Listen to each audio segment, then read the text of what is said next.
Morley Estate Sales, Tiverton, Ontario, a Saturday in early March. The kind of cold that gets into the building no matter what the organizers do with the space heaters. Audrey Crane stood near the back wall of the Elks Hall with her hands in her coat pockets, watching the auctioneer work through lot after lot of furniture and farm equipment and the accumulated weight of someone's entire life. She had driven 2 hours from Guelph for this. She almost hadn't come.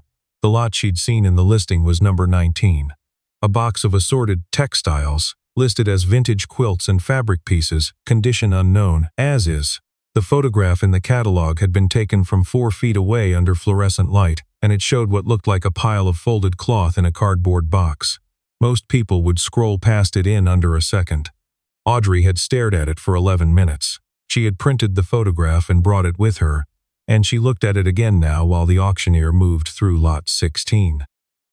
The edge visible in the lower right corner of the photograph, where one of the quilts was folded back, showed a seam treatment she had seen in exactly 4 places in her professional life.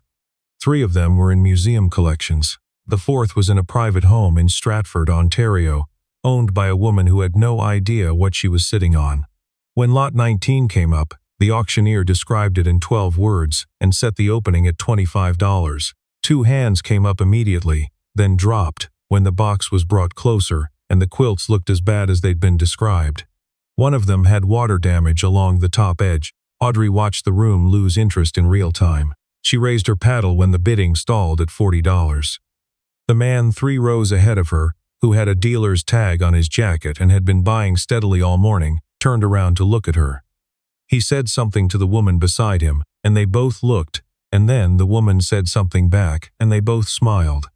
It was not a kind smile.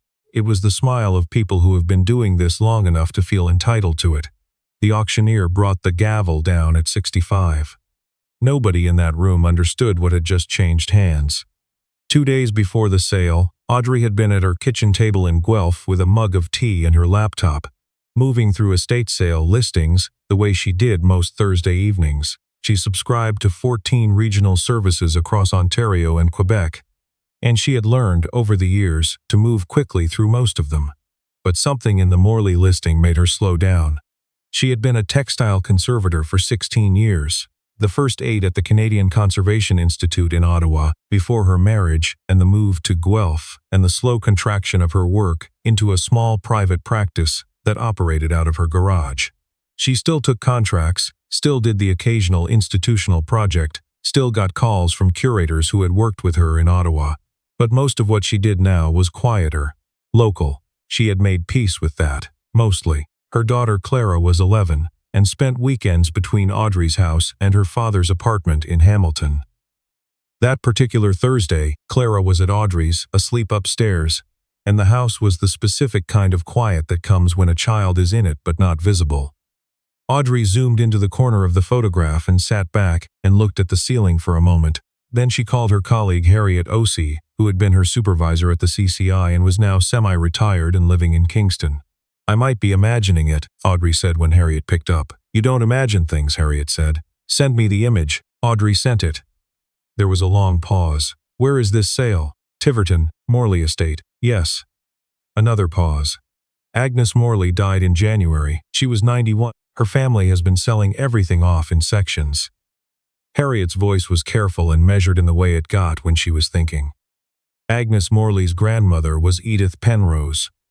Audrey set her mug down, as in the Edith Penrose who spent 30 years documenting and preserving the quilting traditions of Grey and Bruce counties before anyone else thought it was worth doing, who corresponded with the Textile Museum in Toronto for decades, who was, by all accounts, extraordinary and completely uncelebrated. A pause. "I didn't know there were surviving pieces outside the museum collection." "There might not be," Audrey said. "I might be looking at a water-damaged reproduction from the 1980s. You might be. I'm going to Tiverton on Saturday." "I know you are," Harriet said. "Call me after." She booked the drive. She arranged for Clara's father to take her Saturday morning. Before she went to bed, she opened the listing one more time on her phone and looked at the photograph, at that folded edge in the lower right corner, at the seam treatment that should not have been in a box lot at a regional estate sale. She turned the phone face down on her nightstand and went to sleep. In the morning, she drove Clara to school and they listened to the radio, and Clara ate a granola bar in the back seat and asked where Audrey was going on Saturday. Estate sale. Up near Lake Huron. What are you looking for? Audrey thought about how to answer that. Something someone put in a box without knowing what it was. Clara considered this with the particular seriousness of a child who had grown up around her mother's work. Like when you found the tablecloth at the church sale, like that, but bigger. Probably. Maybe? You always say, maybe, Clara said. I'm usually right to. Clara got out at the curb without looking back, her backpack shifting on her shoulders. Audrey watched her go, then pulled back into traffic. The preview at the Elks Hall ran from 9 to 11. Audrey arrived at 9:30 and walked the floor with her hands still in her pocket. She didn't touch anything. She circled lot 19 twice from a distance, looking at the way the box was positioned, the way the quilts were folded, which edges were visible. Then she crouched beside it and looked at the seam treatment with the small loop she carried in her coat pocket, the one that looked enough like a keychain that most people didn't register it. The seam was hand-stitched. The thread was period correct. The pattern along the border was a variation she had seen documented in exactly one source, a monograph on Gray County textile traditions published in 1987 with a print run of 300 copies, now out of print and held in perhaps a dozen institutional libraries across the country. She stood up and put the loop away and looked at the box for another moment. The dealer with the jacket was watching her from across the room. He had clocked her the way experienced dealers clock other people who look at things carefully, which is to say, with the specific attention of a man calibrating whether he'd missed something. Audrey didn't look at him. She walked to the registration table and confirmed her bidder number and went to get a coffee from the table near the door. The auctioneer was reviewing his sheets near the front. His name was written on a placard on the podium. Elliot Crane, which made Audrey look twice because it was her married name, which she had kept for Clara's sake, and seeing it on a stranger's podium felt briefly like a joke someone was playing on her. She took her coffee to the back of the room and waited. She got the box for $65. She drove home that evening with the box in the trunk and didn't open it until Clara was asleep. She sat at the kitchen table and put on nitrile gloves and lifted each piece out carefully, setting them on the clean muslin she had laid across the table. There were 6 items in total. 4 of them were what they appeared to be. Decent but unremarkable quilts from the mid-20th century, the kind of thing that shows up in every estate sale in rural Ontario. The 5th piece was older. She could tell before she fully unfolded it. The weight of the fabric, the smell of it, the way it moved. She unfolded it slowly, a section at a time, and laid it flat on the table. It was a quilt, approximately 60 by 80 inches, in a pattern she recognized, not from memory alone, from the monograph, from Harriet's description, from the single example she had seen 12 years ago in the CCI's textile storage, handled in gloves under controlled light. She stood back and looked at it. She took photographs, 47 of them, from every angle, under 3 different light sources, with and without a scale card. Then she folded it back along its original crease lines, wrapped it in archival tissue, and put it in the flat storage box she used for pieces that needed proper handling. The 6th item was a handwritten note, folded twice and tucked into the lining at the bottom of the cardboard box. She almost missed it. The paper was brittle at the edges, the handwriting faded but legible. It said, in a hand that was careful and practiced and clearly belonged to someone who had been writing this kind of note for decades. This was made by my grandmother, Margaret Edith Penrose, Bruce County, 1908. It is the last one. Please take care of it. Audrey set the note on the table and looked at it for a long time. She called Harriet. It was late, almost 11, and Harriet answered on the second ring. It's real, Audrey said. A silence. Are you sure, Harriet? It's real. Another silence, longer. Then Harriet said, all right, in the quiet tone of someone receiving news they had half expected and fully hoped for. What are you going to do with it? Audrey looked at the note on the table. I don't know yet. She did know. She just wasn't ready to say it. His name was Malcolm Firth, and he had been running Firth auction services out of a converted warehouse on Simcoe Street in Barrie for 9 years. Before that he had worked for a larger house in Toronto, and before that he had done a credit degree in art history that he had never told most of his clients about. because it made them self-conscious, and that was bad for business. He had been the one who wrote up the Morley estate listing. He had driven to Tiverton in January, 2 weeks after Agnes Morley's death, at the request of the family, and spent 2 days cataloging the contents of a farmhouse that had not been significantly touched since the 1970s. The box of textiles had been in the cedar chest at the end of the upstairs hallway. He had noted them as vintage quilts, various condition, which was accurate as far as it went, which was not very far. He had not looked at them closely. That was the part that stayed with him after. He had been moving quickly. The family wanted things done efficiently, and he had 43 lots to process. He had opened the cedar chest, looked at the box inside, and made a judgment call based on experience that the box contained what it appeared to contain, which was a collection of old quilts. He had moved on. The sale was on a Saturday. The following Monday he was in his office when the call came from a woman named Harriet Osey, who identified herself as a former senior conservator at the Canadian Conservation Institute, and who asked in a polite and precise way whether he could tell her more about the provenance of Lot 19 at the Morley estate sale. He told her what he knew, which was not much. The piece in question, Harriet said, is likely a documented work by Edith Penrose.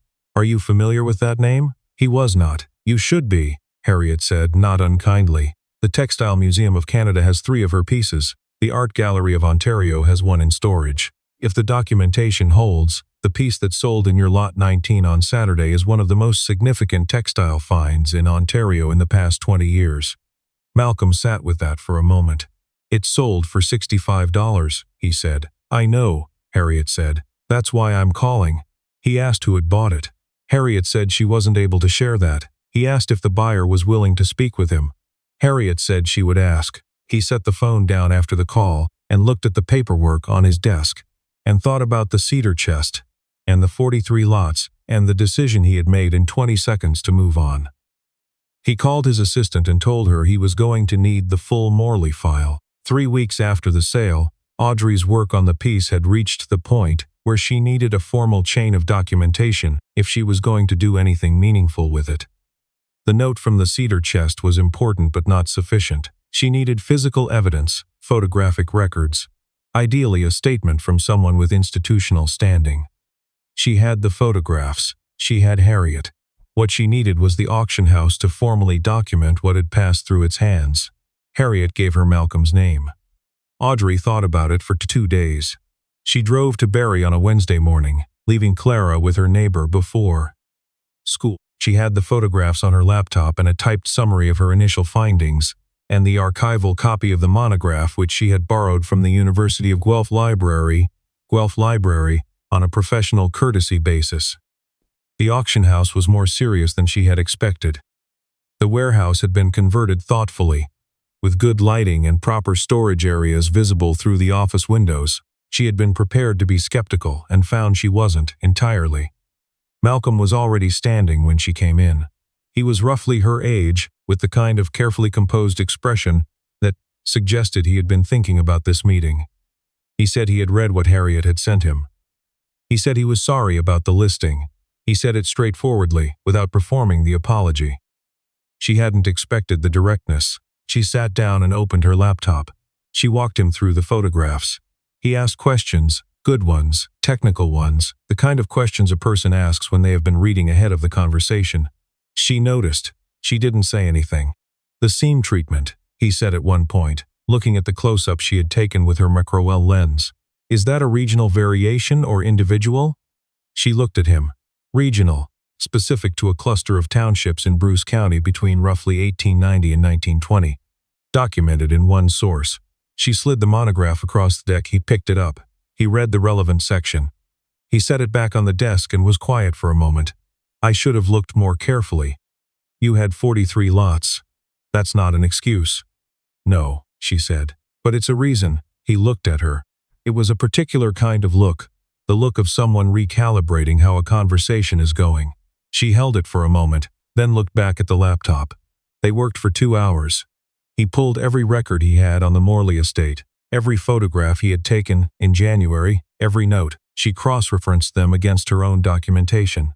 At one point he found an image he had taken of the hallway, just a wide shot for the general inventory, and in the background the cedar chest was visible, lid open, the cardboard box sitting inside it. He turned the laptop around to show her. "I was standing right there," he said. "I know." He looked at the photograph for a moment. "You drove 2 hours for a box lot photograph." "I drove 2 hours because I had a hunch and it turned out to be correct." "It was more than a hunch." She didn't answer. She didn't need to. Word reached the dealer from the Elks Hall, a man named Von Pruitt, within 10 days. These things travel the way they always do in collector circles. Not through any single conversation, but through the accumulation of them. Someone mentioning something to someone who knew, someone who had been at the Morley sale. Vaughn had heard a rumor about a significant textile find. He had done enough of his own research to track the sale back to lot 19. He had been 3 rows ahead of Audrey in that room and had smiled at her and moved on, He called the auction house. Malcolm took the call and said the piece was not available. Vaughn asked if he could get a contact for the buyer. Malcolm said that information was not something he was able to share. Vaughn mentioned that Pruitt Estate Acquisitions moved a considerable volume through auction channels across central Ontario, and that he had existing relationships with several hosts that would welcome his business. Malcolm said he had heard him and that he had already answered the question. He ended the call and sat at his desk for a few minutes. He had not told Audrey about Vaughn's inquiry. He was not sure whether he should. He pulled up her contact information and looked at it. He closed the file. He opened it again. He typed a message to the general inquiry address she had given him, asking whether she had received the secondary documentation package he had couriered and whether she had any questions. He sent it and looked at what he had written and recognized that the message was technically about paperwork and actually about something else, and the distinction was uncomfortable in a way he couldn't quite explain. He got a reply 20 minutes later. She had the package. Everything was clear. She thanked him. He read the message twice. Then he looked at the time, which was past 8 in the evening, and thought about what kind of question gets answered at 8 in the evening. He put the phone face down on the desk and went back to work. Harriet came to Guelph on a Tuesday, which was the first time she had been to the house on Palmer Street. She sat at the kitchen table with her tea and looked at the piece laid out on the muslin and did not speak for almost 4 minutes. Audrey stood near the counter and let her look. When Harriet finally said something, it was quiet and factual, and the kind of thing said by a person who has spent a career trying not to overstate things, and who this once cannot find a reason to hold back. "Audrey," she said, "you know what this is. I know what I think it is. You know what it is." Harriet set down her tea. "The question is what you want to do about it." They had talked about it, already, on the phone, in emails, in the careful professional language of two people who were both trying to think clearly, and kept running into the fact that something real and important was on the table and needed a decision. The options were straightforward on paper. The piece could go to the Textile Museum, which was the correct institutional home. It could go to auction properly documented, which would generate a number that would mean something significant. It could be retained for further study. Audrey looked at the piece on the table. "Clara wants to keep it," she said. Harriet looked at her. "When did you show Clara?" "She found it. She was helping me move the storage boxes in the garage and she saw the archival tissue and asked." Audrey paused. She unfolded one corner, just one corner, and she looked at it and said it was beautiful and asked if someone had made it by hand. "What did you tell her?" "I told her yes. A woman named Edith Penrose. In 1908, when she was probably around 80 years old." Harriet was quiet. Clara asked if Edith had children. Audrey said, "I told her I didn't know. She said that was sad, not knowing. That someone made something that beautiful and now no one knows if she had people." Audrey looked at the table. Then she said we should find out. Harriet picked up her tea. "And have you?" "Working on it." "Right." Harriet was quiet for a moment. "So what are you going to do with it?" "I'm going to document it properly. Get the physical examination formalized. Get Harriet Osei on record." She looked up. "Get the auction house to amend the lot documentation retroactively, which means the provenance chain is clean and transparent, and then?" Audrey looked at the piece. "And then I'm going to let it go where it belongs." She called Malcolm that evening. He picked up on the second ring, which she registered. She told him she was moving forward with the formal documentation and that she needed the amended lot file as they had discussed. She told him the textile museum had been in touch through Harriet and that there would likely be a formal evaluation request. She told him all of this in the tone of someone completing a transaction, which was mostly what it was. Then she asked whether Von Pruitt had contacted him. A pause, the first time she had asked him something he hadn't been expecting. Yes, Malcolm said. He called about 2 weeks ago. What did he want? Contact information for the buyer. Did you give it to him? No. She was quiet for a moment. Why not? Another pause. Because it wasn't relevant to him. She thought about that answer. It was the right answer. It was also a slightly more than professional answer, and they both knew it. Thank you, she said. It's the basic standard, he said. Buyer privacy. I know. Thank you anyway. She ended the call and stood in her kitchen for a moment. Clara was upstairs doing homework, and the house had the kind of settled quiet it got in the evenings in winter when the wind was down. Audrey looked at the archival box on the counter, at the corner of the pale tissue, visible through the small gap in the lid. She had been doing this work for 16 years. She knew how to move a piece from discovery to documentation to appropriate placement. She had done it before. It was a process, and she was good at the process, and the process was what mattered. She went upstairs to check on Clara.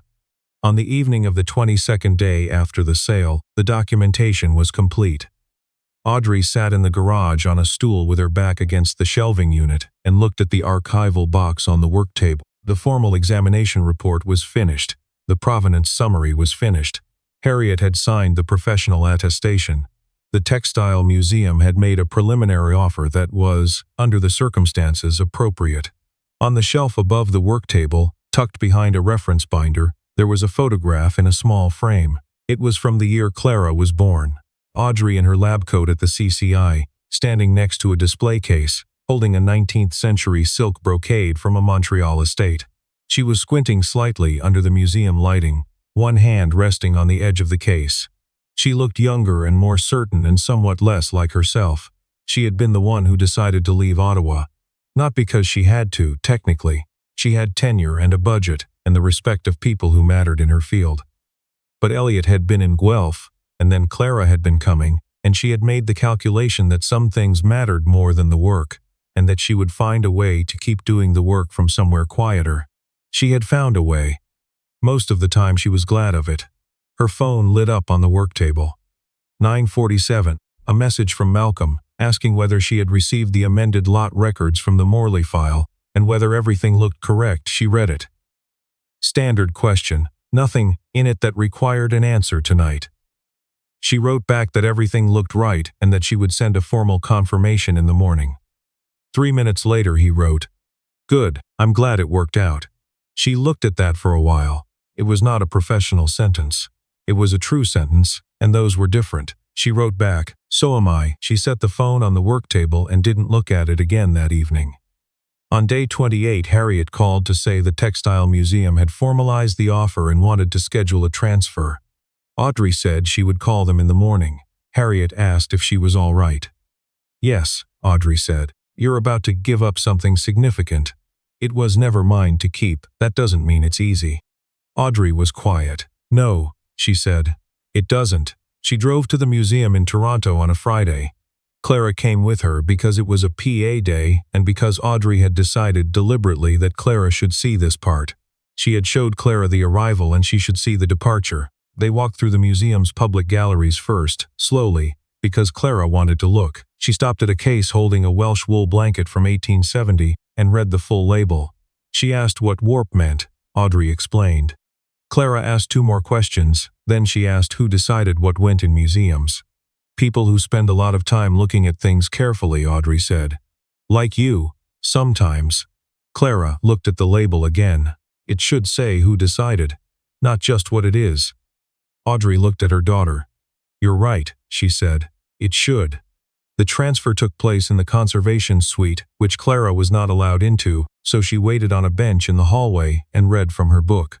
Audrey went in and watched the curator receive the piece, properly, with the full protocol it deserved, and signed her name in the transfer register, and that was it. She came out and Clara looked up and said, "Done? Done." Clara went back to her book. Audrey sat beside her and looked at the far wall for a moment. "Are you sad?" Clara asked without looking up. "A little." Clara turned a page. But you found it and now everyone can see it. That's better. Yes, Audrey said. It is. They drove home through the city and then west on the highway, and Clara fell asleep somewhere before Milton, her book still open in her lap.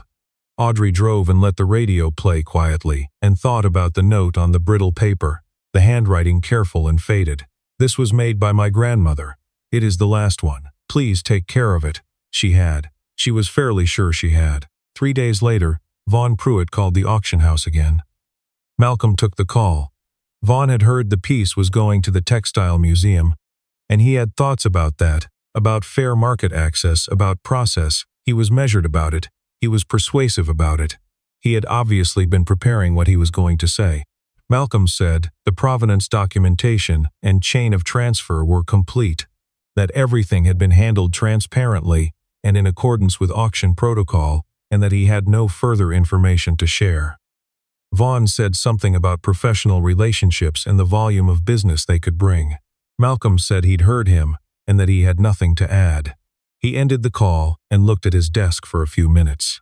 He thought about the cedar chest in the photograph, the lid open, the box sitting inside it, himself standing in the hallway with 43 lots to process, and 20 seconds of attention to give to each one.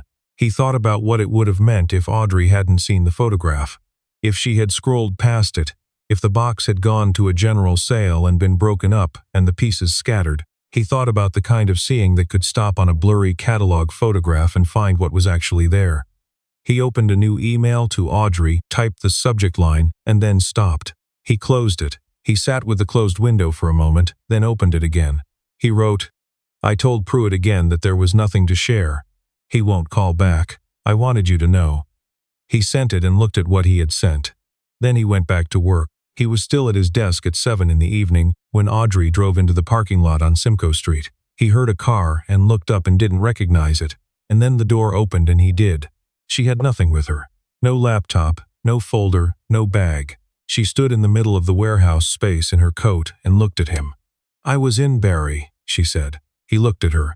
Then he looked out the window at the parking lot, which was empty except for her car and his truck, and then back at her. For what? He said. She was quiet for a moment.